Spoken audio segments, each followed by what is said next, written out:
महाविकास आघाडीला मुस्लिमांना प्रतिनिधित्व देताना आजही भीती वाटते। त्यांनी लोकसभा निवडणुकीतही एकाही मुस्लिम व्यक्तीला उमेदवारी दिली नाही। त्यांनी विधानसभा निवडणुकीत त्याची पुनरावृत्ती केली तर त्यांनी मुस्लिमांची मतं गृहीत धरू नये असा इशारा मुस्लिम राजकीय मंचाचे नेते अंजुम इनामदार यांनी दिलाय।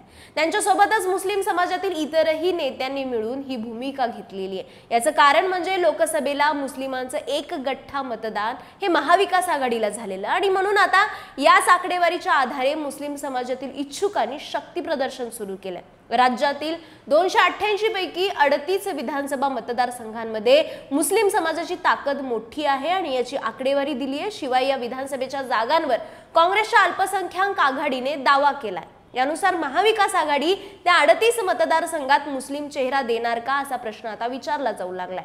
किती जागांवरती मुस्लिम मतदारांचा प्रभाव आहे असाही प्रश्न केला जाऊ लागला आणि महाविकास आघाडी त्या 38 जागांवरती मुस्लिम चेहरा देणार का हे पाहूयात या व्हिडिओमधून।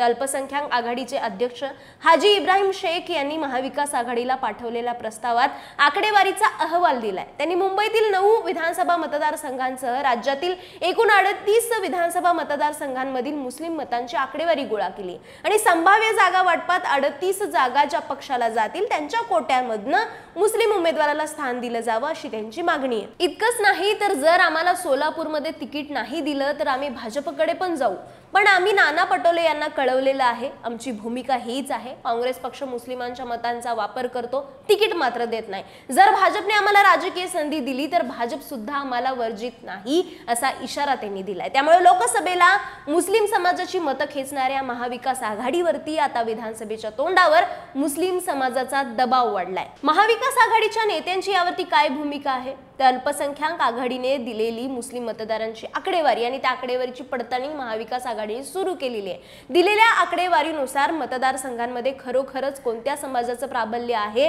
आणि त्या विधानसभेच्या जागांवरती संभाव्य उमेदवार निवडताना सुवर्ण मध्य कसा साधायचा यावरती महाविकास आघाडीचे वरिष्ठ नेते विचार करत असल्याचं म्हटलं जातंय। पण खरंच मुस्लिम समाजाचं मतदान इतकं प्रभावी आहे का? आणि मग असेल तर या समाजाची ताकद किती आहे हे पाहूयात। 2011च्या जनगणनेनुसार 12 कोटींच्या महाराष्ट्रात मुस्लिम लोकसंख्या ही 12% म्हणजे साधारण 1.5 कोटी इतकी आहे। महाराष्ट्राच्या एकूण लोकसंख्येत मुस्लिमांचा वाटा हा 11.56% आहे। मुंबई, उत्तर कोकण, खानदेश, मराठवाडा आणि पश्चिम विदर्भात या भागातील पॉकेट्समध्ये मुस्लिम समाज एकवटलेला दिसतो। असे बरेच मतदारसंघ आहेत जिथं मुस्लिम मतदान हे निर्णायक ठरतं। एक गठ्ठा मतदान केलं तर काय होतं ते मुंबईतल्या लोकसभा जागांवरच्या निकालाने दाखवून दिलंच आहे। यावरून मुंबईमध्ये साधारणतः 7 ते 9% मुस्लिम मतदार असावेत असा अंदाज बांधला जातोय। मुंबईतल्या भायखळा, मुंबादेवी, मानखुर्द, शिवाजीनगर, अणुशक्तीनगर, कुर्ला, चांदवली, घाटकोपर, पश्चिम, मालाड, मालवणी आणि या मुस्लिम बहुल भागांमधल्या मुस्लिम मतदारांनी मोठ्या संख्येने ठाकरेंच्या उमेदवारांना मतदान केलं होतं। या मुस्लिम बहुल 8 ते 9 विधानसभा मतदारसंघातनं आलेलं लीड आणि त्याचा लोकसभेला झालेला फायदा लक्षात घेता विधानसभेसाठी मुस्लिम समाजाला प्रतिनिधित्व देणं हे महाविकास आघाडीला आता महत्त्वाचं झालेलं आहे। बरं, मुंबईतच नाही तर अल्पसंख्याक आघाडीने महाविकास आघाडीला जो अहवाल दिलाय त्या अहवालामध्ये हमखास निवडून येण्याचा दावा असलेले विधानसभा मतदारसंघ सांगितले आणि तिथल्या मुस्लिम मतदारांची आकडेवारी देखील जाहीर केलेली आहे। आणि त्या जाहीर केलेल्या आकडेवारीप्रमाणे भिवंडी पूर्व या विधानसभा मतदारसंघात 1,36,638, भिवंडी पश्चिम मध्ये 1,44,580, मानखुर्द मध्ये 1,57,518, वसई मध्ये 1,57,518, मुंबादेवी मध्ये 1,26,644, भायखळ्यामध्ये 80,432, मालेगाव मध्य मध्ये 1,05,200, अमरावती मध्ये 2,23,368, अकोला पश्चिम मध्ये 1,63,204, धारावी मध्ये 1,48,008, अकोट विधानसभा मतदारसंघात 85,609, औरंगाबाद मध्य मध्ये 1,10,529, तर धुळे शहर मध्ये 1,23,434 मतदार आहेत। सोलापूर मध्य मध्ये 1,66,672, कल्याण मध्ये 73,662, कलिना मध्ये 1,43,765, नांदेड उत्तर मध्ये 67,358, तर पुणे कॅन्टोन्मेंट मध्ये 58,509, अमरावती विधानसभा मतदारसंघामध्ये 1,95,673। या सगळ्या जागा आणि तिथली मुस्लिम समाजाच्या मतदारांची ही आकडेवारी आहे। याशिवाय मुस्लिम मतदान निर्णायक असलेल्या विधानसभेच्या जागा कोणत्या आहेत हे देखील पाहूयात। तर हडपसरमध्ये 88,144, कारंजामध्ये 58,704, नागपूरमध्ये 69,548, तर रावेर विधानसभामध्ये 61,905, मीरा भाईंदरमध्ये 72,970, नाशिक मध्यमध्ये 60,961, सायन कोळीवाडामध्ये 53,958, कुलाबा विधानसभा मतदारसंघामध्ये 44,203, मालाड पश्चिम मध्ये 79,174, कल्याण पश्चिम मध्ये 50,856 असे 10 विधानसभेचे मतदारसंघ आहेत जिथं मुस्लिम समाजातील मतदान हे निर्णायक ठरत आलेलं आहे। थोडक्यात या आकड्यांवरनं ध्यानात येतं की राज्यात अनेक विधानसभा मतदारसंघ आहेत जिथं मुस्लिम उमेदवार आपल्या मतदारांच्या बळावरती विजयी होऊ शकतो, पण तसं होताना आतापर्यंत तरी दिसून आलेलं नाही। मग आता महाविकास आघाडी मुस्लिम उमेदवार देणार का?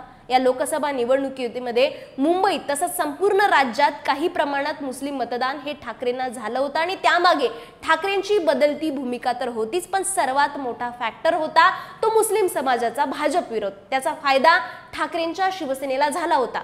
शिवाय 2014 आणि 2019 या मोदींच्या झंझावातापुढे काँग्रेसने सॉफ्ट हिंदुत्वाची कास धरली होती आणि त्यामुळे काँग्रेसची हक्काची वोट बँक ठाकरेंकडे शिफ्ट होताना या लोकसभेमध्ये दिसून आली। ही वोट बँक कायमची स्वतःकडे घेऊन ठेवायची असेल तर भलेही हिंदू मतदार दुखावला तरी चालेल, पण ठाकरे मुस्लिम समाजातून उमेदवार देण्याची रिस्क घेऊ शकतात। मुंबईतील मुस्लिम बहुल भागातून 2 उमेदवार जरी ठाकरेंनी दिले तरी महाराष्ट्रभर तो मेसेज त्यांचा जाऊ शकतो, ज्याचा फायदा राज्यभरातील विधानसभा जागांवरती होऊ शकतो। त्याबाबत वातावरण निर्मिती केली जाते असंही दिसून आलेलं आहे।